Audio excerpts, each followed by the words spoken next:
Hello and good evening. You are live with King Sigma, and it's July 21st, 2020. It's a beautiful day out, about 80 degrees here in the good Great White North. Hopefully it's warm and nice where you're at, and that you're keeping yourself healthy and staying out of this COVID controversy. Around my way, I only know 2 people out of a couple hundred that actually ended up getting COVID. But then again, most of them haven't been tested. So I just hope that all of you are in good health right now. Today, we'll be talking about the case of Miss Amber, the Nigerian singer found hanging in her living room of her home in Calabar, Nigeria. And this is entry number 10 of the Surviving Bottom Shelf Brad series.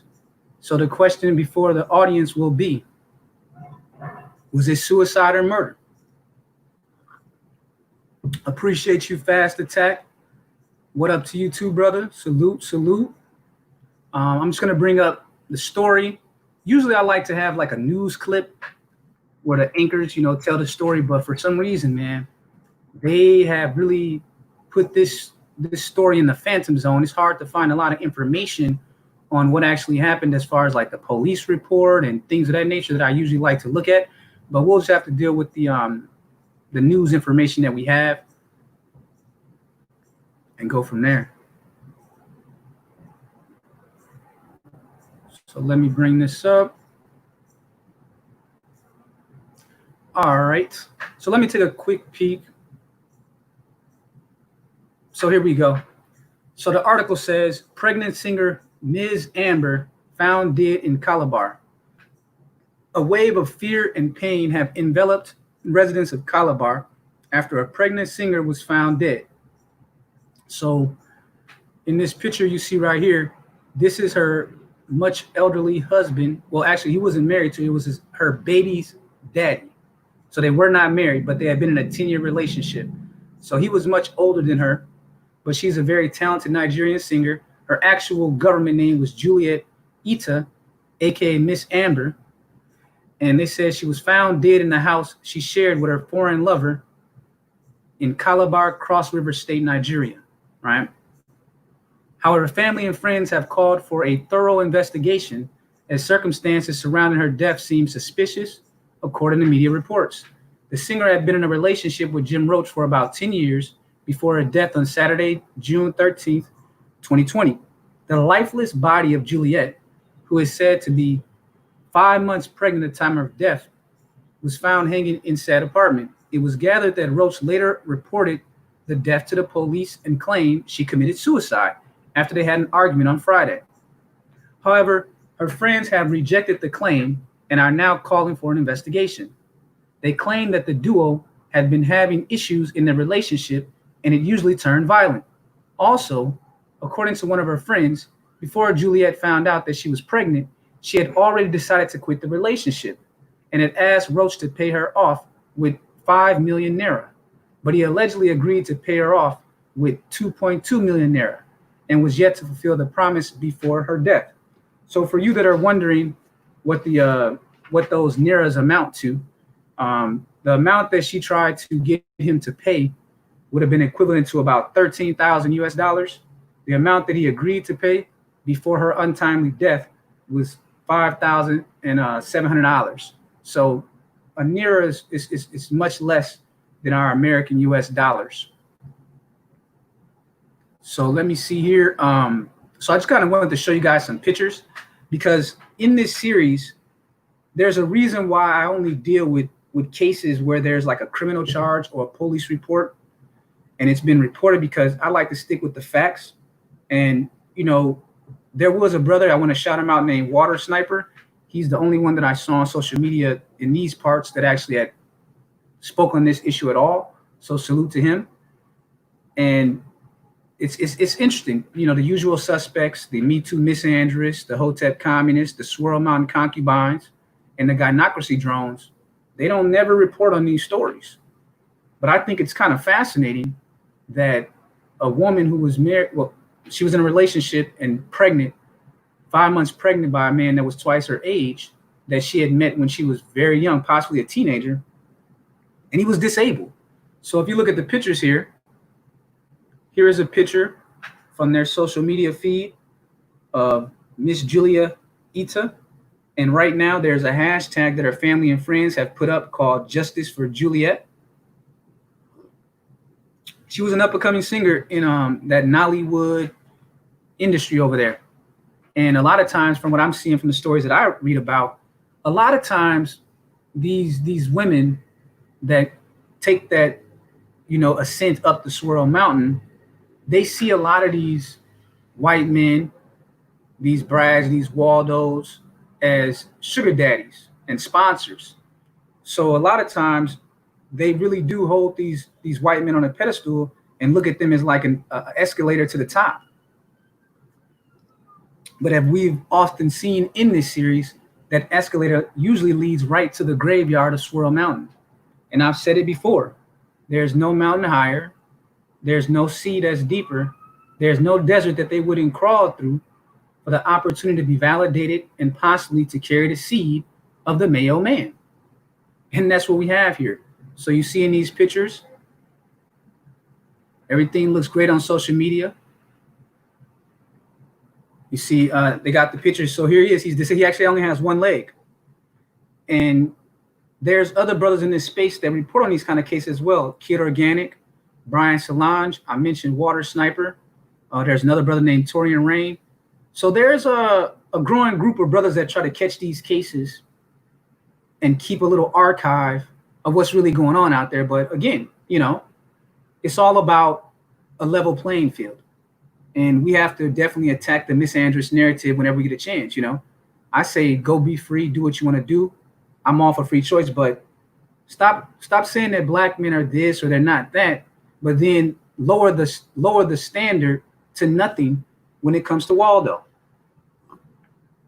So as you can see in this picture, the man only has one leg, twice as old as her. I mean, I'm sure within the context of the Nigerian sexual marketplace, she would be considered a very, desirable woman. I'm quite sure that there's men from her tribe and her area that were trying to get at her, that tried to pedestalize her. But then here comes the old disabled male guy. He walks in, snatches her up, strings her along for 10 years, no ring. You see what I'm saying? And she actually wanted to leave him. So let me just show you guys a couple more pictures. Here is a post that was put up by her friends and her record label. And it said, from preliminary revelations, we have reasons to believe that Juliet's death is a possible homicide. For this reason, we have created the hashtag Justice for Juliet to put pressure on the police to carry out a thorough investigation to ascertain the true cause of her death. We appeal to friends and concerned individuals to repost the hashtag on every social media platform and tag @PoliceNG, which I guess stands for Police Nigeria. Thank you. So her friends, her family aren't buying it. Here's another GIF that they put up. And even a month later, the guy's still walking free out there. And the Nigerian police, I guess, if it's a white man's word, then that's the word of God to them. That's the word of Moses. So they're, because we had another case like this before, where another African songstress, she was killed as well. And the authorities over there weren't doing their job. So this seems to be a consistent trend and a get out of jail card that white men get. So there's this preying on younger women, younger black women, but for some reason, the usual suspects, they will not report these cases. They won't say anything about it. So we're just going through the social media feed. So by all appearances, this was a loving relationship. But then again, hey, you know what they say about appearances. Believe half of what you see. So it didn't bother her that this man was disabled. It didn't bother her that he was not in shape. It didn't bother her about the disability, any of this, any of the age, none of it bothered her. But for some reason, the standard that's applied to black men all across the globe is that you have to be Superman just to get the chance to get a whiff. And I'm glad that more brothers are calling this stuff out, man. Just stop with the hypocrisy. So, yep. So that's the social feed. And I'm going to go ahead and close this out, check the messages, and then we'll just talk a little bit about some of the notes that I took on the case and what I thought about it in general.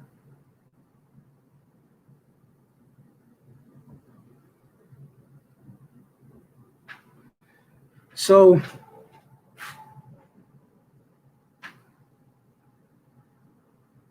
her real name was Juliet Ita. And so she's found dead after the argument with this guy. She's hanging there. She's hanging in the home, and she hangs there for a while. And then it was the lover. His name is Jim Roach, and he called the police. So the Nigerian police showed up to the scene, and they just took his word for it.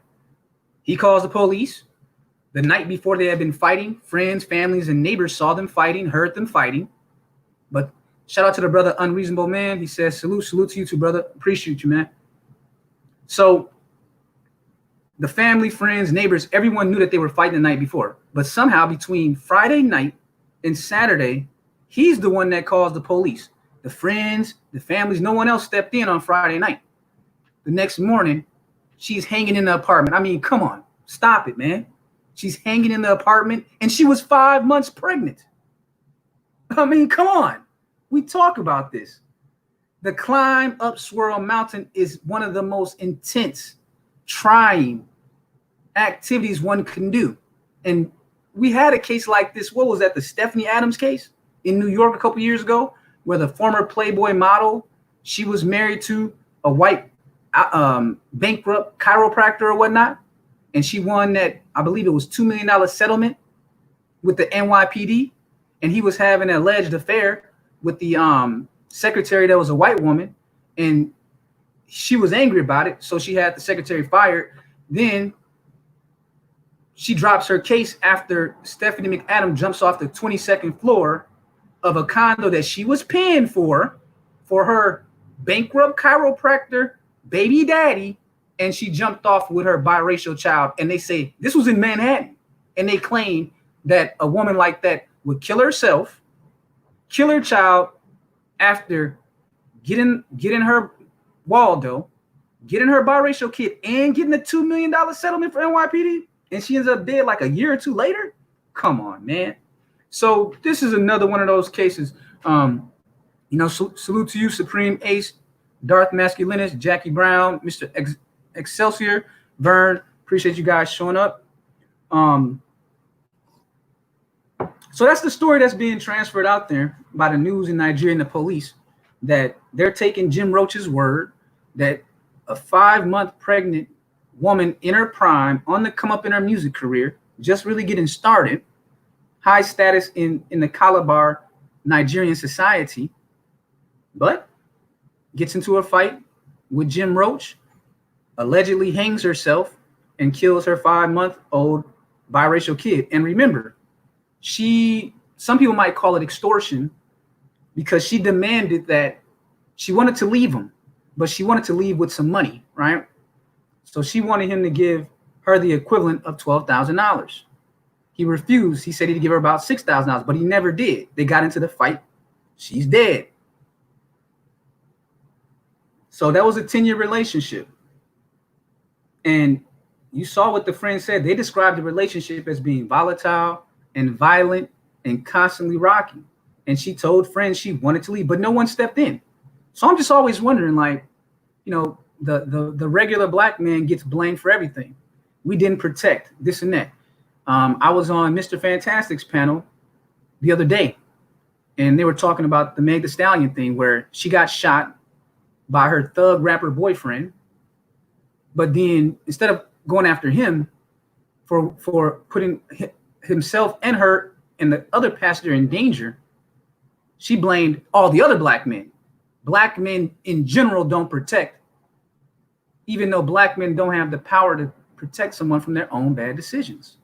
So we're seeing this repetitive narrative that whenever these women make a bad decision in the choice of man or husband that they choose, somehow he's exempt. It's everyone else's fault, even though her whole lyrics is about get the bag prostitution. So I wonder, now I'm starting to believe that the get the bag prostitution narrative does not include protection insurance, I guess. So at first I was confused about what that get the bag was all about, but now I understand. So get the bag has nothing to do with protection. It's all about the money, straight from the bag, sex, back to the bag, back to sex. There's no protection, clause in there. So for some reason, the protection clause is put on the rest of black male society. We are the UNOC deputies that her bad decisions, her private decisions, and all the gains, that's a private issue. But her public losses, that's for the collective of black men to deal with.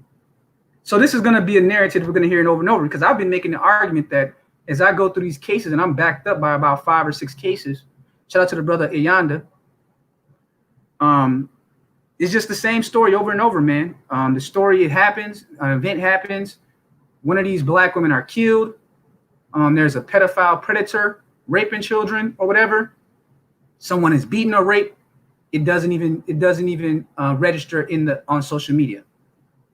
But in the same situation, when you flip it, some black man was accused of a crime, it goes viral. If you want to go viral in 2020, all you have to do is put up any post that's denigrating black men. That's it. That's the secret. just denigrate black men. It doesn't matter what the topic is or what area of human activity you're talking about. Put the black man at the center and just blame him for whatever happened.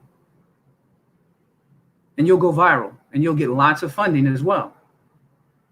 So I just thought it was interesting that Roach was the one that reported the death to the police. It wasn't none of the friends or the family or the neighbors. And it appears that he wasn't really too excited about becoming the father of her biracial child. And it seems that reading some of the comments from the Nigerian newspaper from people that had known her, it seems like he, wanted her to have an abortion or something like that. He was trying to, pay her off to get rid of her. Because I'm sure that a guy in this situation, he's an old guy, maybe he has money, and he's probably running through those Nigerian girls over there.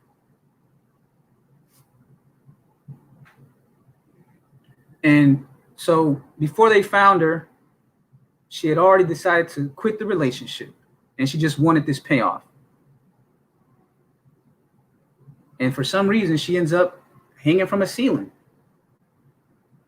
I mean, you just can't make it up, man. So if you guys are interested in following that story, you can find it at #JusticeForJuliet. Just punch that in and you'll see, like, you can read some of the comments from people that knew her. And I just think it's a crazy situation, man. But this was case number 10. And I think I have a backlog of about 10 other cases that I haven't even gotten to. Because I think that by this point, brothers are starting to get the message that all this projection that's projected onto the independent, free-moving black men has nothing to do with them. These aren't even our issues, because we have a vetting process for the women that we involve in our lives. I mean, I know me personally, I even hold my own mother and my aunts and my cousin, my female cousin, I hold them to a certain standard as well. Because I just don't want that kind of chaos around me at this point in my life. And I think a lot of the brothers that come to this space, they're looking for the same thing. And so it's important that we do have an archive of the cases like Miss Amber, so that other people come across these stories. So when they say, well, a black man did this or he did that. Oh, well, what about Miss Amber? Why didn't you guys say anything about that? Okay. You had nothing to say about that. What about Kennedy Smith, the LSU student that was murdered by her broke white boyfriend who's currently in custody right now with murder charges? And the story just goes on and on. So I think this will be another situation like the other case of the Nollywood singer that they claim that she committed suicide with her daughter. Because remember, in that case, it was the singer and her daughter, and the white man got away in that situation too. So it seems to be that, that white privilege, get out of jail card, it's alive and well in 2020, but we just don't have enough discussion about it. So hopefully me bringing these stories whenever I can bring them, maybe it adds something to the conversation, because at least it says, hey, you're going to say that hashtag he's your savior. We're going to say hashtag he is not your savior. But I want to look at a couple of the comments.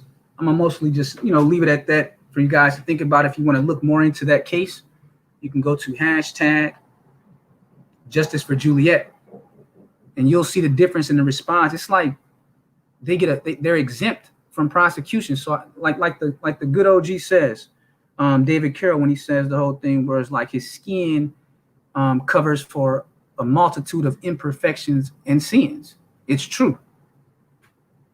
It's almost like a fear. And it's funny that the gynocracy drones, who are always quick to jump out with the cape on and, tell you about yourself and how you're not doing this and doing that, they're never around when these conversations happen. They don't have anything to say about these murders. So I have to ask, just like in the situation with Meg Thee Stallion, who is supposed to protect you? You tell us every day that the thug is going to protect you. The thug shot you. And now you crying tears, even though you're supposed to be the boss bitch, according to her lyrics. But when her thug shoots her, it's everyone else's responsibility, right? Same situation with Miss Amber. Like I said, these aren't women that have any shortage of supply of black men that are trying to choose up on them, be with them, marry them, have kids, whatever. They look good enough to get that kind of standard treatment. But they go for what they believe is a superior choice. And in this case, they think that the male man with one leg, who's twice her age, is still a better option than those black men that are in her dating pool. And then when things go badly, absolute quiet. Absolute quiet. So let me see what you brothers had to say in the comment section. Mr. Edward Hyde. Let me look at some of these comments. So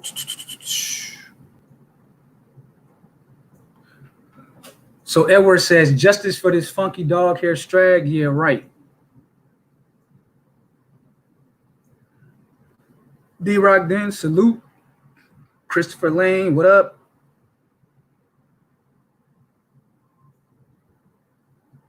Let me see what NI. So good for the chick. I see swirling and divesting working wonders for ridding of the lowest common denominator. I mean, it definitely has like its own selection process, you know, and filtering. Because again, anytime you're going to put someone's skin or ethnicity before their character, there's a good chance that's going to end badly for you, for anybody, you know. Yo, Supreme Ace. Dallas Cowboys, what up, man? The brother Wadner says, welcome back. One of the top 5 content creators in 3.0 and Stream Team. Appreciate that, bro. King Gravity, what up, man? Colton Phillips, she went out the same way she lived, like a coward. Man, it's sad, bro. You know what's so it's one thing in the United States or in the UK because the black people there are the minority, right? But what's so shocking about the cases from these black dominated nations? I mean, these white people are less than 10% of the population or less in most situations.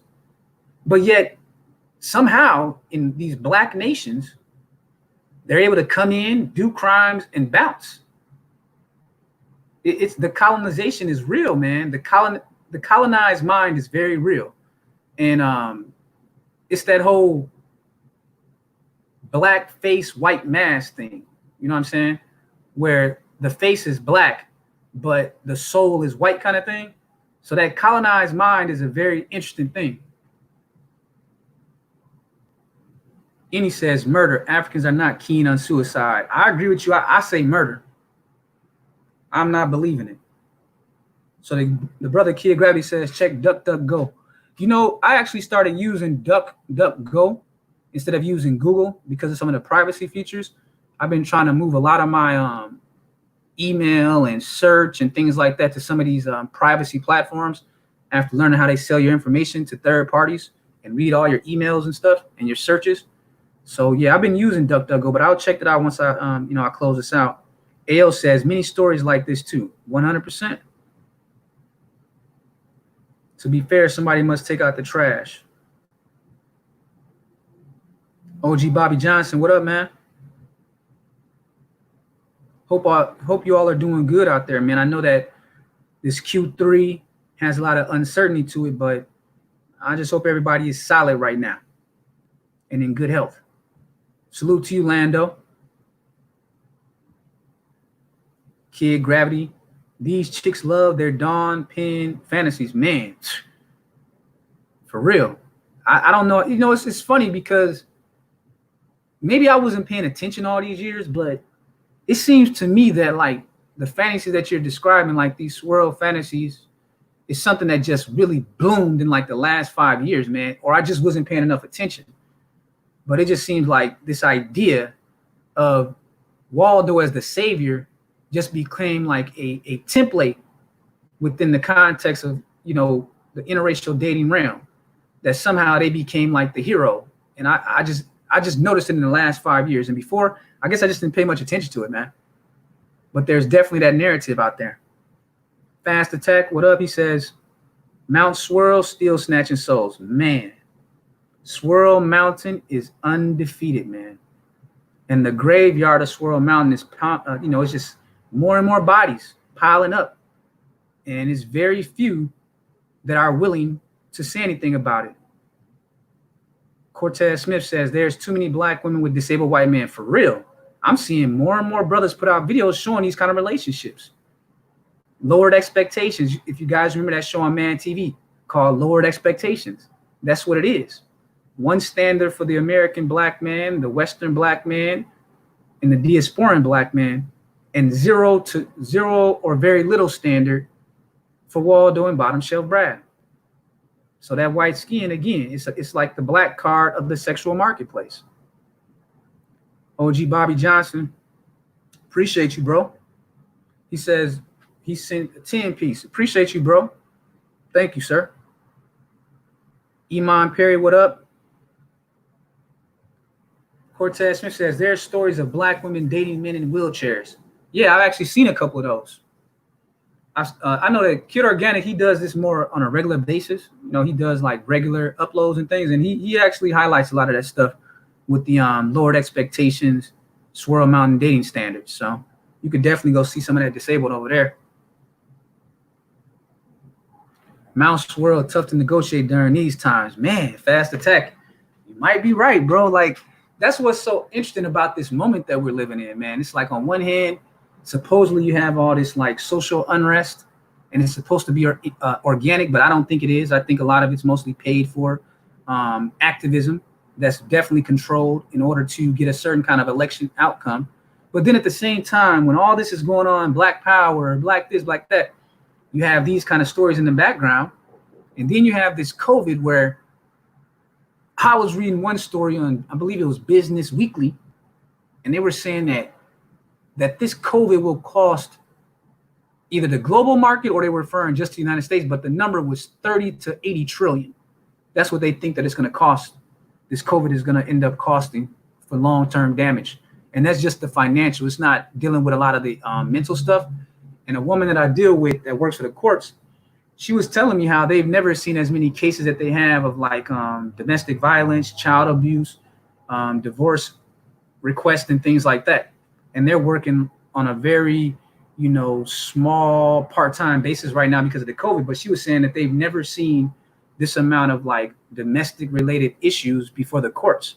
So apparently the lockdown, the COVID, having to be around people that I guess you're in a relationship with, you're related to, but in your reality, you guys barely even see each other during the week. Maybe you see each other 8 to 5 in the morning or something like that.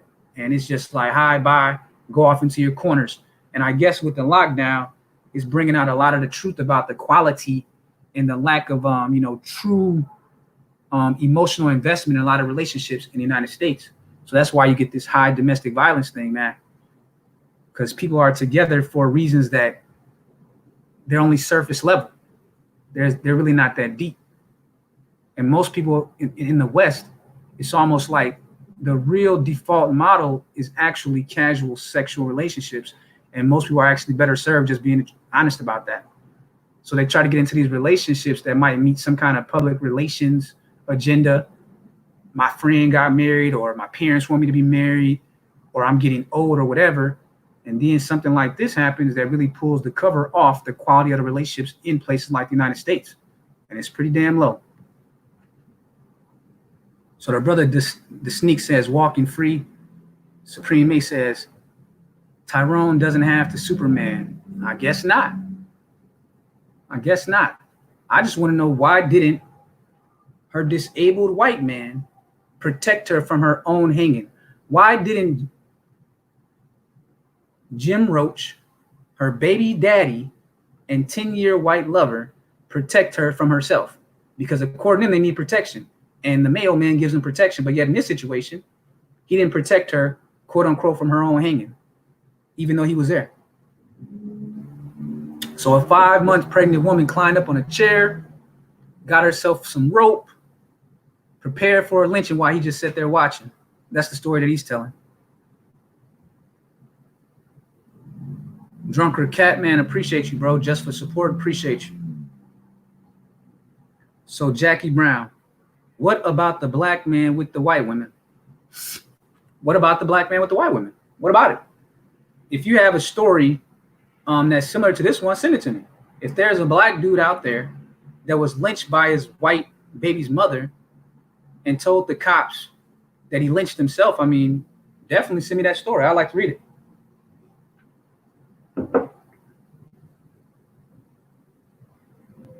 So Vern says, they will take Brad's word at all costs. Absolutely.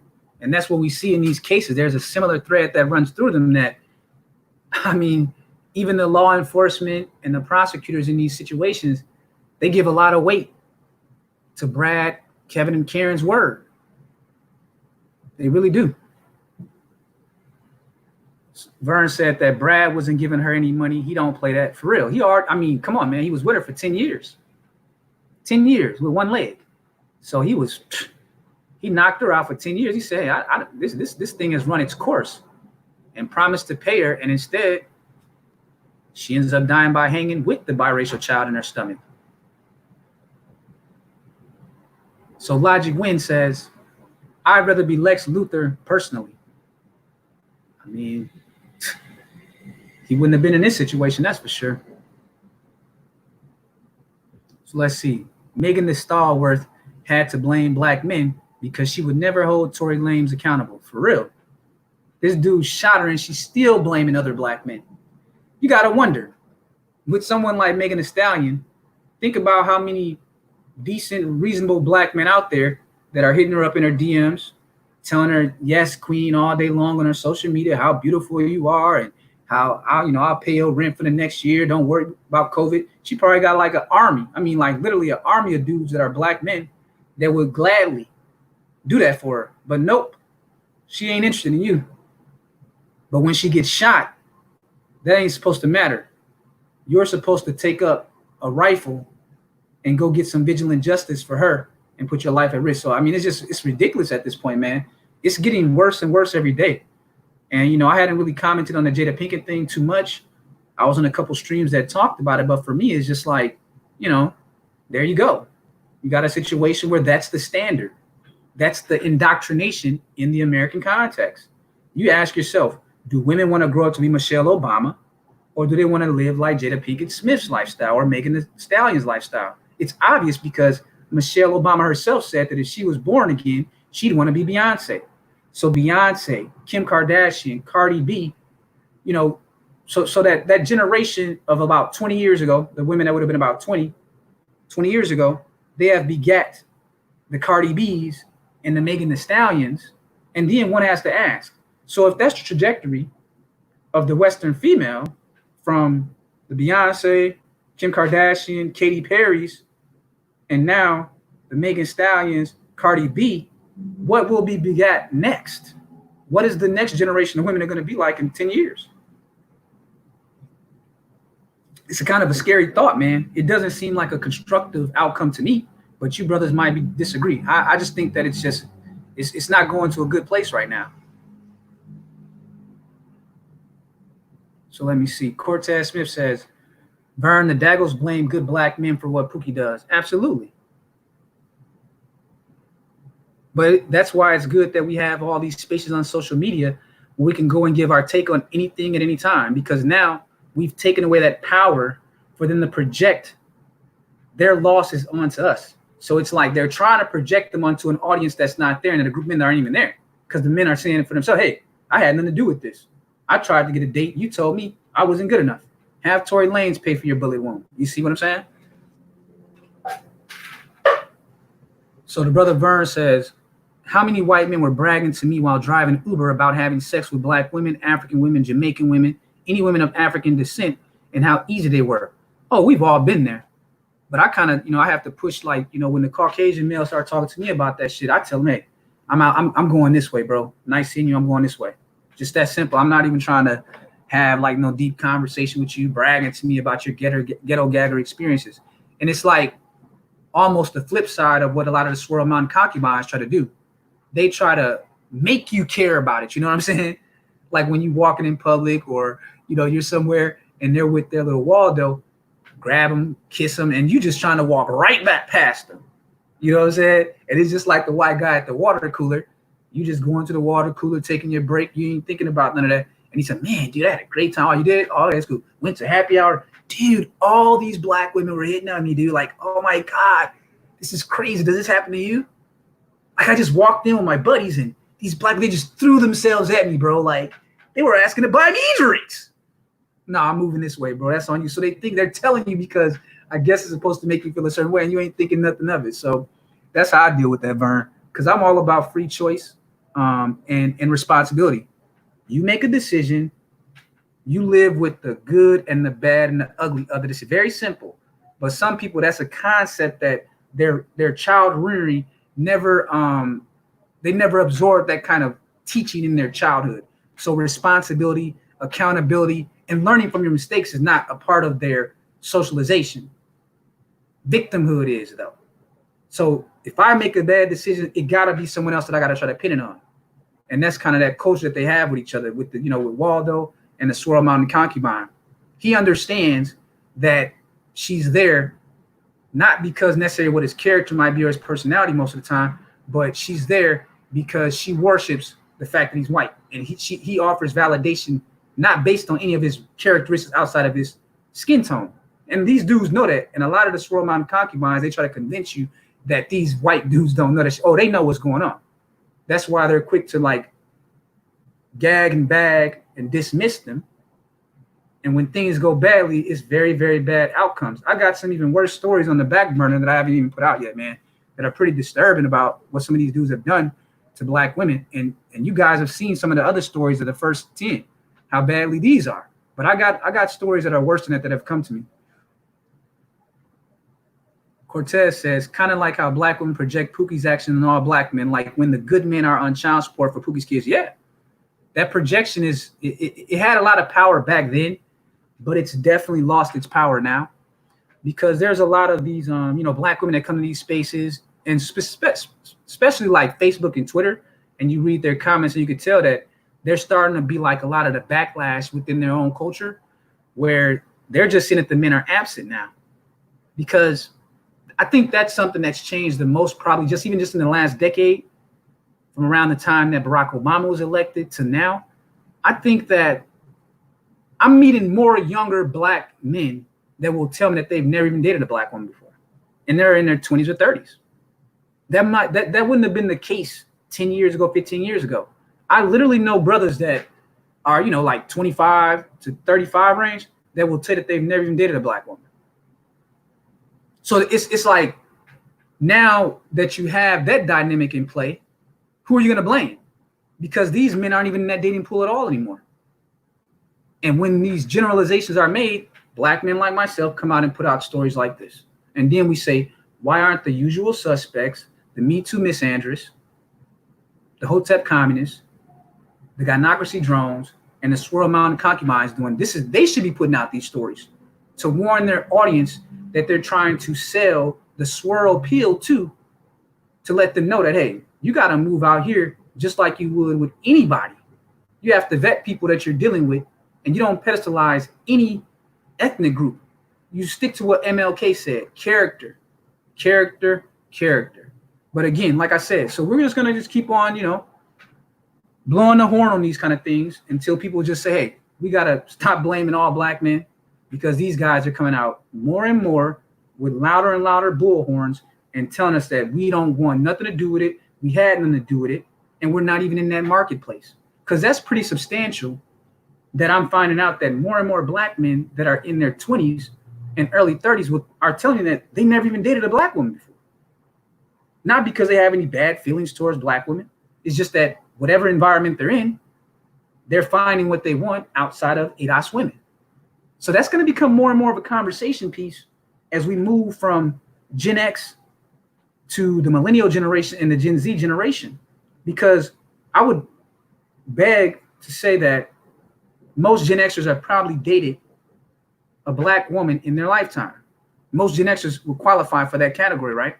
But I'm starting to see that lots and lots of millennials, and definitely with the Zs, have never even dated black women. So what standard are they supposed to be held to if they've chosen to remove themselves from that dating pool? Who does the responsibility for these women's security and protection fall on? If those 30% of black men have completely removed themselves from that dating market. So that's a question for the gynocracy drones. Y'all sleeping up on the job every time. You're letting these black women get killed. You're not protecting them from their own bad decisions. And you guys need to self-flagellate yourself for falling down on the job again. They fell down on the job on DJ Kid. We all know that story by now. And they just keep falling down on the job. But yet their rhetoric is heroic. Hear them tell it. They're Achilles. They're the black Achilles, the black Spartacus, the black Julius Caesar. This is the rhetoric they sell.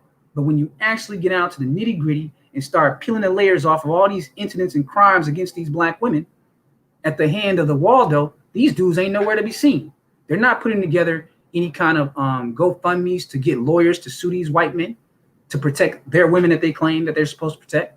They're not going out searching for those like the guy that killed Trayvon Martin, Zimmerman. They're not doing anything of that. But they love talking about what they're doing now. Not building anything in these communities to protect these children who are coming up missing. Chicago, my understanding is that a bunch of children were killed in Chicago last weekend. No one's protecting them. There was a baby killed down in Atlanta at the protest, I think 2 or 3 weeks ago. I heard T.I. talking about it. So it's a protest because of a black man whose life was brutally taken from him.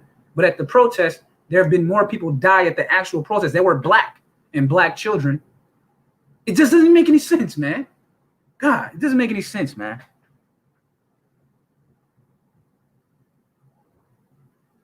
So the brother Cortez says, white skin covers a multitude of imperfection and imperfections. Dr. David Carroll, real talk. So let me see. I saw that the brother, before I get up out of here, Ayando said that, what do you think of the rise of female conspirators in this male space? Well, it depends on what you mean by this space. My perspective on it has always been much different than everyone else I've ever heard speak on it. I've said so many times over and over that there's what we call this space has like at least 13 different layers to it. So it just depends on what you mean this space. If you mean the space that I consider myself to be a part of, the anti-misandry sector of social media, then it doesn't bother me at all. Because as long as you're speaking about against misandry, I'm on board with you. But if you're referring to like any kind of caping or pandering or simping for dollars, nah, I don't rock like that. That's not my style. And I think by now you guys should know that about me. I'll just stick to the facts of the case. And for me, as long as you're sticking to the facts of the case, I'm cool. Because my whole goal is to like dismantle arguments. And when my arguments get dismantled, then to learn from that and then come back with a stronger argument. So it just really depends on what you mean by this space. I've said many times that there's like numerous sectors, and just naming them off the top of my head, there's, Red Pill Brothers. There's Purple Pill Town Hall guys. You will know that the Purple Pill Town Hall guys, because they do a lot of co-ed streams and conversations, that's their thing. We call that the Purple Pill Town Halls. You have Black Pill Brothers. So their whole thing is talking about things from a nihilism perspective. You got Ibmores. So their whole thing is reform of the black men within that tribe. You got SYSBM. Their whole thing is save yourself because it's too late to save anyone else. Then you have the Negro Manosphere, what O'Shea does over on his platform. You have Black Female Fuckery. And, we know who those voices are that do the Black Female Fuckery thing. What does Angry Man call his group now? It used to be the Red Pill Masculinists or something like that. Oh yeah, Masculine Mercenaries. So you got that. It's a lot of areas, man. There ain't no one area. So it just depends on what you mean, bro. I've been saying this forever. So for me, the perspective is that you just got to think about what is the agenda of each person that decides to upload or stream on this YouTube platform.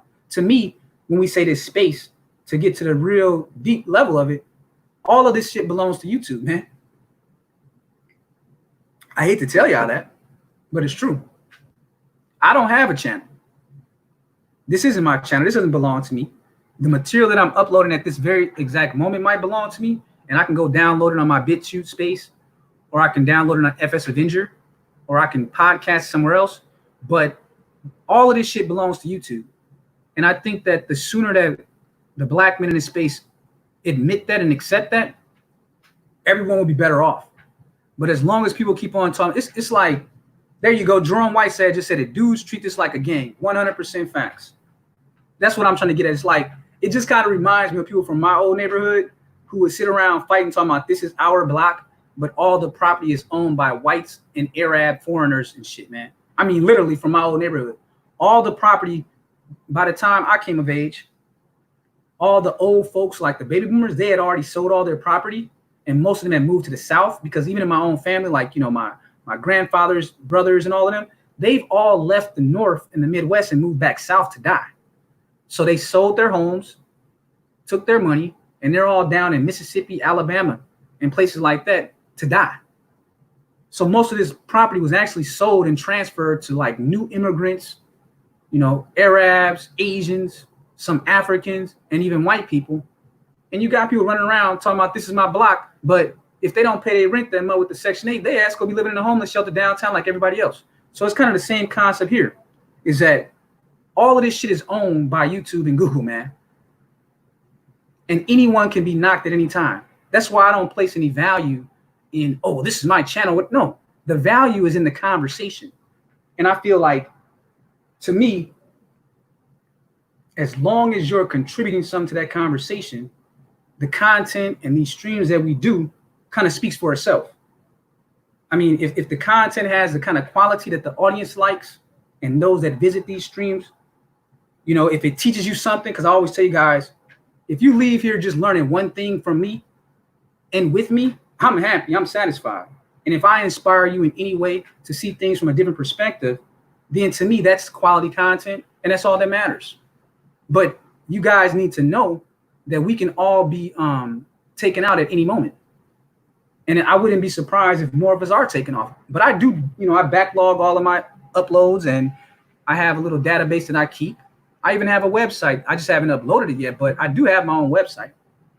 So you'll always be able to find me when I do decide to do this. And as I'm learning video editing right now. That's why you've seen me do a couple uploads, because I'm kind of just like, testing the technology right now, but I'm not in no rush to do it. I just want to keep the conversation going whenever I can. So that's what it means to me. But Google owns all this shit.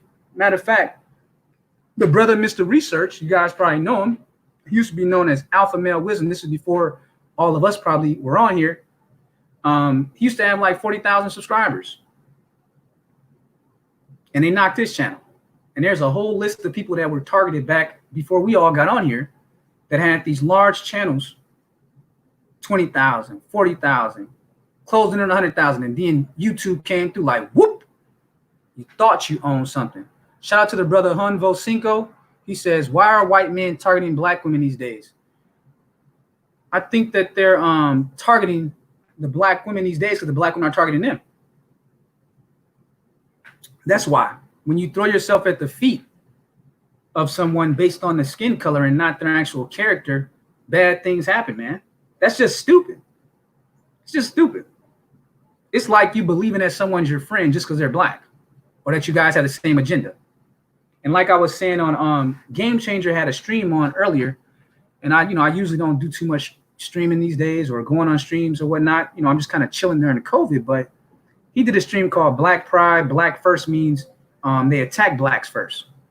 And like I was telling them on there was recently a lot of controversy about like a Smithsonian Museum exhibit that was put on by these white woke identitarians who were trying to tell black people and white people that qualities and principles can make you a part of the white race versus being a black race. So they were saying that the scientific method, the nuclear family, being polite and writing, rational thinking, linear thinking, and, self-reliance were white values. And that if you were a black person, then you had internalized whiteness. This was white people telling black people this week. So Cortez says, Mr. Research went against SYSBM. I mean, people have their opinions, but me and Mr. Research, we're very, we debate all the time. I debate Mr. Research all the time. But at the end of the day, you're either for free choice or you're not. You're either for free thinking or you're not. So no ideology should be considered a dogma. You see what I'm saying? You should always be open to hearing what people are saying and using it to your advantage. Because 9 times out of 10, when people make their arguments, it's not based with no empirical data. They haven't actually read anything. So you use their arguments and then you just turn it on them. There's no reason to think that any ideology it won't be assailed by somebody. There's always going to be someone that doesn't agree with you. Like my grandpa would always say, you know, for every 8 people that like you, there's going to be one that dislikes you, and there's going to be one that fucking hates you. They don't even need a reason. I mean, when you have brothers walking around talking about free choice, that shit triggers a lot of people, man. Not because they're angry at you, but because they're angry at your ability to do that. Because for so long, black men couldn't do that. For so long, black men didn't have those kind of options. That's why when we talk about the SYSBM, EBM, fixed by exit, and free choice, we're really talking a class issue for the most part. And this has been proven by the evidence that the men that are most likely to explore their options outside of the ADOS urban America are the men that have the highest educations and have the highest net worth. That's a fact. And that was a fact even as far back as 2005. If you look at some of the information from back then, it's just now that it's exploding because those black men whose ability to speak was limited to certain, journalists using, there would be journalists that would go and interview certain black men that were traveling or they were dating in an interracial way. So it always was this medium through which the black man had to speak, or he was just silenced and he was invisible, right? So TV anchors, journalists, social scientists, there was this medium. But as we've seen with COVID, many of those people are being fired from their jobs. Many of the universities are closing down. So what has happened now, the regular everyday black man can come on these streams and have a conversation about why he's doing what he's doing, what he likes, what he doesn't dislike, or whatever. And so you got to understand that there's an adjustment for people getting used to so many black men having the ability to speak for themselves because they haven't been trained to accept that. Most people see the black man as a slave, even other black men. I'm even seeing that many black men see other black men as a slave. And what they envy is the plantation thing, right? So it's like you look at someone like a Frederick Douglass versus some of the other black slaves that didn't escape. Frederick Douglass was smart enough to learn how to read and write from his master's mistress, who he ended up kicking her ass after he learned that Frederick Douglass was being taught to read by his white mistress, right? And he had said something that stuck out to me about Frederick Douglass was 2 things that always stuck out in my mind as a kid when I read about him. He said that it was the reaction from his white slaveholder against his own wife beating her because she taught him to read, that he knew that there was freedom in the ability to read and think for yourself. So he said that was the first thing because he was very young. He was like a kindergartner. And the white son was about the same age as him. So she was teaching them together. So he said, that was the first lesson that I learned, is that there was power in the ability to think independently and for yourself. But then he said the next lesson he learned was when he was older, he was almost an adult right before he escaped. He beat his slaveholder's ass. So he was in his teens, 17, 18 or whatever, but he didn't really know his real age. It's always off by like 2 years or so with Frederick Douglass. But his master or slaveholder tried to beat him up. And what happened is that now he had grown into his brawn and his strength, and he beat up his slave holder. And he said he saw the fear in his eyes. And he said those were the 2 biggest lessons. And he said he made the decision that he was out of there. So we always talk about Frederick Douglass from the fact that we know that he escaped, but he actually tried to escape other times, but he got caught.